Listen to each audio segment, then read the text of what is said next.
I mean, when you have a sick best of five like that, then you got to take the good with the bad. So we are heading into our third best of five, and we do have quite a lot of walkovers, as you said. Well, at least it's not 4 walkovers. We only have 3, but it has not been decided yet. Yeah. I think the biggest shame is that Dust Towers won't be played. We won't be able to see Dust Towers. It is. The second biggest shame is we won't be able to see Special versus Pili Pili. Yeah, we won't, unfortunately. As we are getting into this with Los Vamos Shuka. Is it Shuka? How do you say it? Suka. They are up 2-1 so far, as they won the 2v2. Pili Pili got the walkover over Special, and Timorous got the walkover over Hupsaya. But what I do love is we get to see Papi himself, El Pastor. Papi! Oh my El god. Pastor! We won't be able to see Papito, but we will at least see Papi. That is what we're gonna be coming in on Prion Terraces. Yeah. Cat's gotta have something for this. He has to. He's been around since the beginning of time. There's a reason why he's the godfather of Zerg. Even before time. Time wasn't even born. Time was in his infancy when Cats was around in Prion Terraces. Well, to be fair, Time started playing in, well, maybe not really professionally, but first hit GM in 2014-ish. So he definitely played on Prion Terraces. But yeah, no, Cats is the god Papi. That he is. Papi Deus. Papi Deus. I think going through Spicy League so far, there are 2 maps that I want back. I want Dust Towers, I want Acolyte. All right, we got them both. Yeah. Is that going to be your request for the playoff? You're going to DM Sugar. Sugar. Yo. You want us to cast? Well, here's our conditions. Because if you recall, last week it was Acolyte that was the map that produced the best games. Yeah. That was the map where Chappie had this insanely long ZVT. We saw just in general, again, both of these maps, what they have in common are they have pockets and they also have long rush distances, which force these longer games, these longer back and forths. Yeah. If only we could have 16-bit. We are going to go into our first map of this best of 5 clan war. Mac Attack versus Cats. It's ZVZ2. This is where Cats really does shine. Yeah, definitely, as we do have a little bit of a team kill here. That we do. Speaking of team kills, here we have it in the bottom right-hand corner of the map, spawning in the bottom right-hand corner of Prion Terraces, not LE. What in the heck?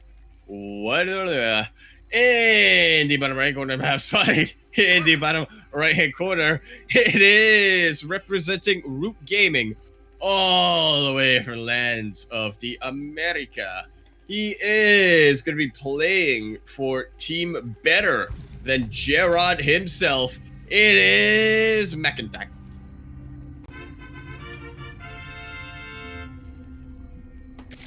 And spawning in the top left-hand corner of Prion Terraces, we have Papi himself representing Root Gaming, as well as Los Vamos Suka. We have the Zerg Godfather.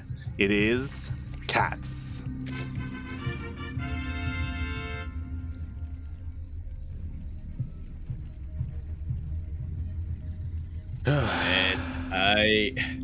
Yeah, he is now known as Barcode. A little bit disappointed. I thought he was going to go for a different moniker for each time he played, but who can have that many accounts? So last week we did have Cats actually come out with a pretty interesting build and play style. On a map like this where there's so many gold bases, the potential is there. There is so much potential here for God knows what, as he does Maynard all of his drones over to the natural.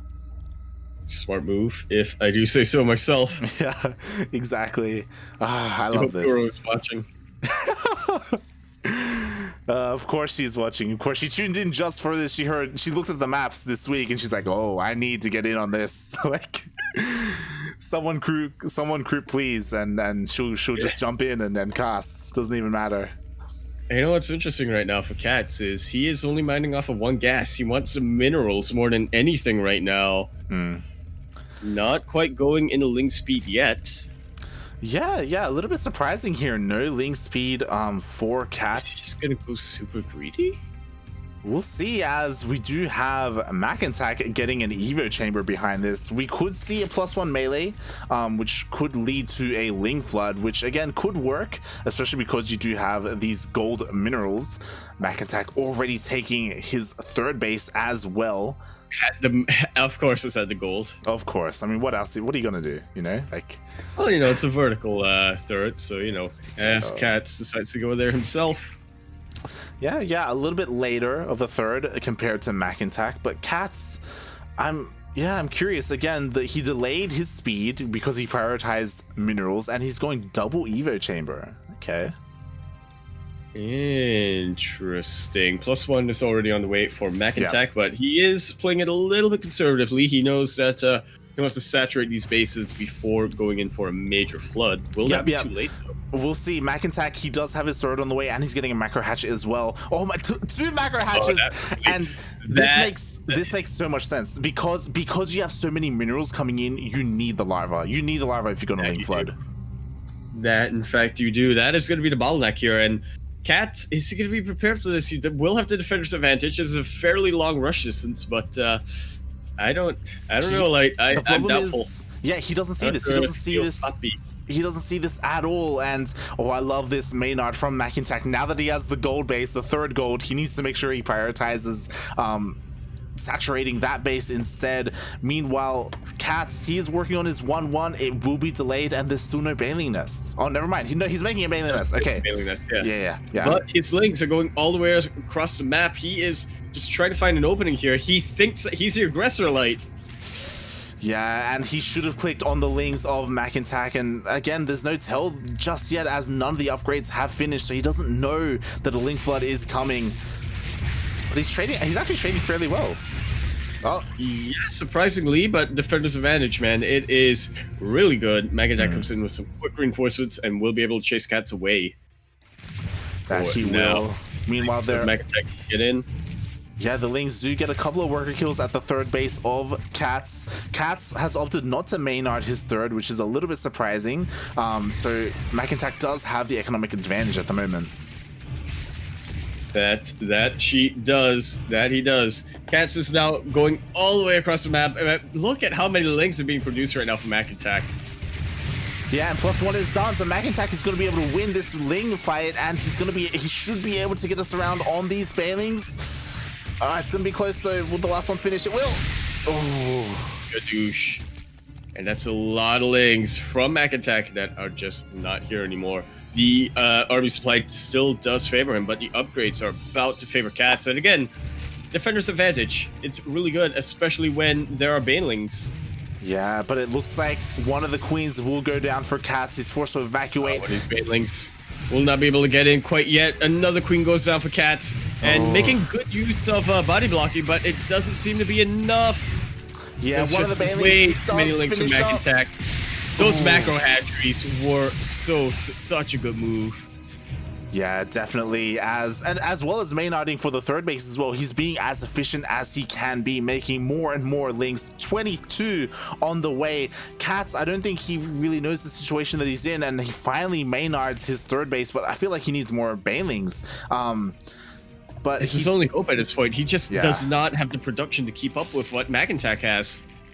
Definitely. He does have the upgrade advantage though, so he will be trading a little bit more efficiently, but he just doesn't have the numbers, as so many Lings are flooding across the map.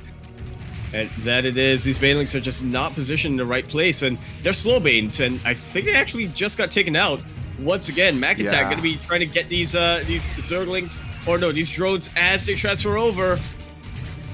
And now even the Spine Crawler, look at 26, 32 Lings are in production. this is not how I thought this dynamic was going to play out. I thought these two players would go for the opposite strategies here. Yeah, McIntyre taking a page out of his mentor, his coach, his team captain himself, his team owner even. Cats. Yeah. And I don't think we're going to see a Cats victory here. I think we are about to see, better than Jarod, we're going to be tying this up and bringing it to the ace match. We'll see. I mean, Cats does have two defensive... Oh, they get wasted! And you're gone. But another bailing, and it's gone. That's it. GG, well played, and you can tell that Cats is impressed with that strategy there. Throws. He's jealous is what he is. He's like, oh, why didn't I think of that? Yeah, I loved that. That was so smart and so well done by McIntyre. He was even surprised by the gold bases. Maybe he was feigning surprise. I don't know, being a little bit cheeky. And yeah, he takes a fast third base. He makes sure that the golds are being mined, and he throws down 2 macro hatches to Ling Flood. Hey.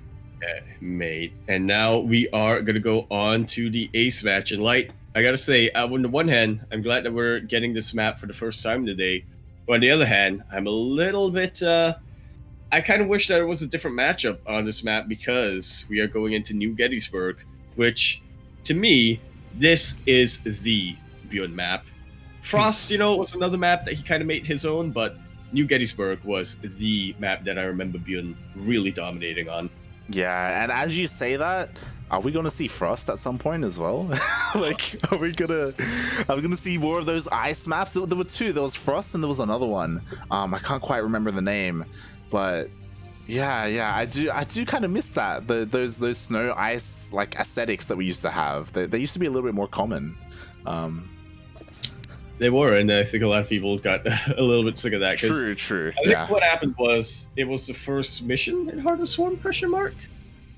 I think so. So a lot of people during Heart of Storm were like, well, I don't know why, but subliminally, I feel like making maps with an ice aesthetic. Well, I mean, also like they were in the map pool for so long as well. Like they were just a part of the ladder map pool for so long. So yeah, we do have kind of a transition away from that. What do we even have now? We have had beach maps for quite a while. Yeah. Ever since Odyssey, I feel. Yeah. Are we gonna see Odyssey as well? Yeah, this Odyssey. That was my 3-Rax Reaper map. Back when 3-Rax Reaper was actually good. But enough about speaking about the maps. Our players are ready. We're gonna jump into our ZVZ Ace match here on New Gettysburg.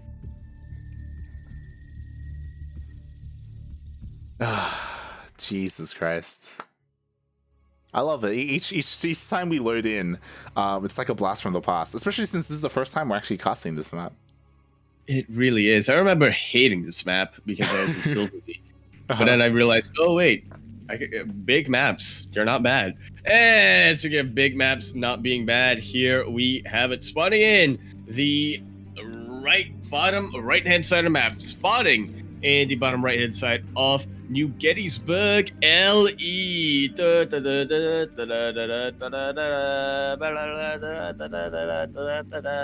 And as we all know, LE stands for Liberation Emancipation, because I don't know, Google that.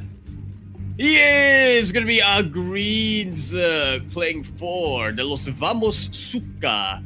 All the way from, I believe he's I'm thinking of Eon.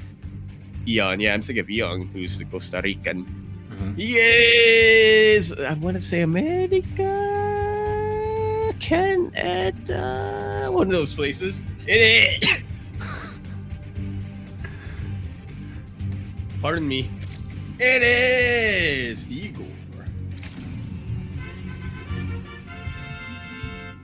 I believe he is also one of the reasons why Suka was in the name title. And spawning in the bottom left-hand corner of New Gettysburg LE, we have the Australian Zerg player representing normally Downfall Gaming, but here on the team of, as I quickly check, team better than Jarod, we have the Australian Zerg player, Chappy.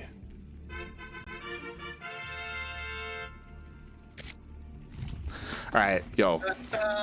We got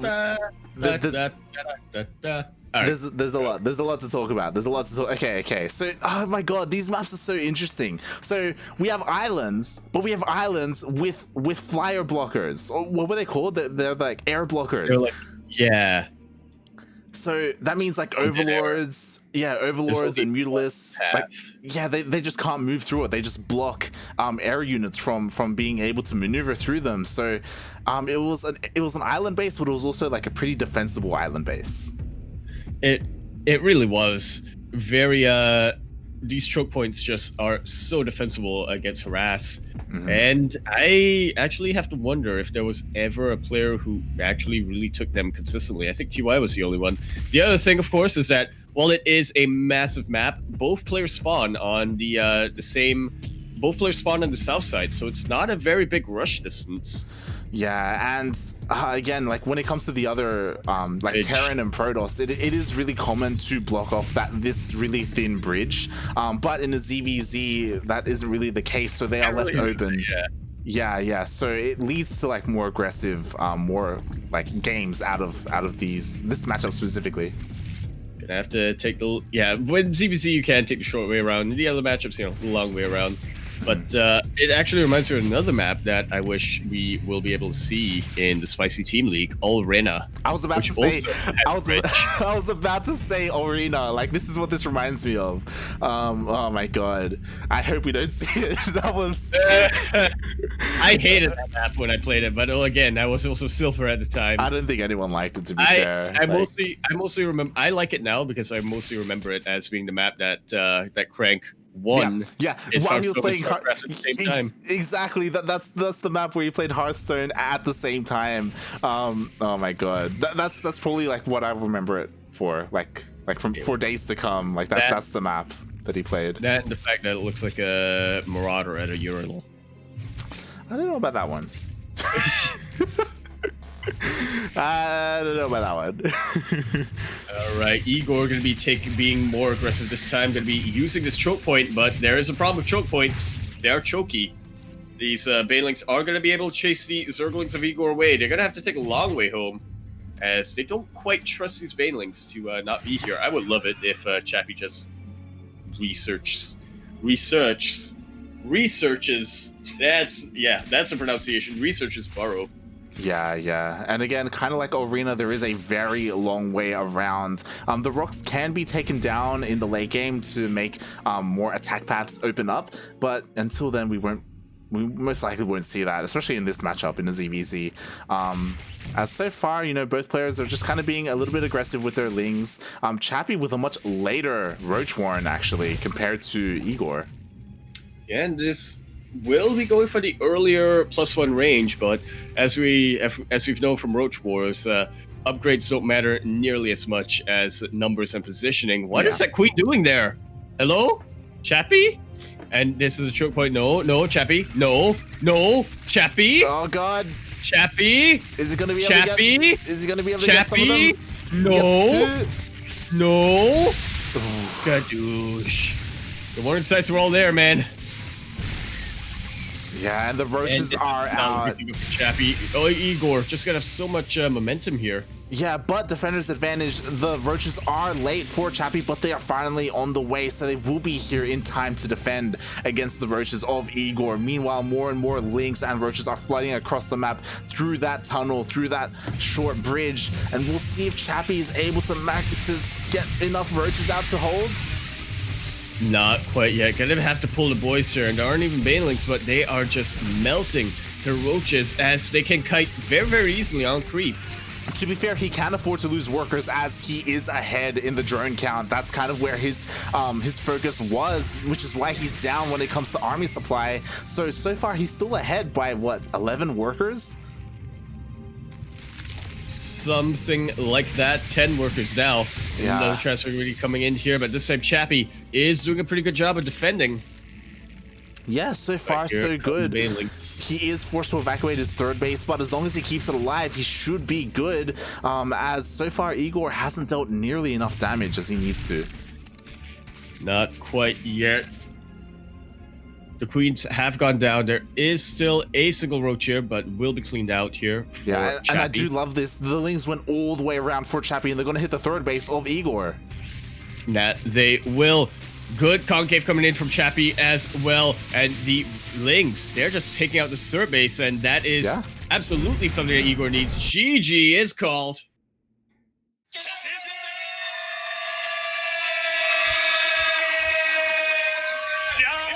And despite the walkovers, Chappie and McIntack are going to be able to take this series for Team Better Than Jarod. GG. Igor, he was kind of, I don't want to say all in, but he was being very aggressive. His economy was hurting because of it, and he just wasn't able to deal with the damage he needed to. I think he was looking to either maybe kill the third of Chappie or just end the game. And Chappie, with his greed, he was able to hold on just long enough. He pulled workers, he lost a couple, but he could afford to, and in the end he was able to hold. And it's so difficult once your push runs out of steam, because once you hold and you have that concave on the outside of that thin bridge, then it's so hard to continue pressuring. I am not in lie here. This is why I miss maps like this, but we will actually be able to see it again on the next on our next match, as the only walkover here is for the 2v2.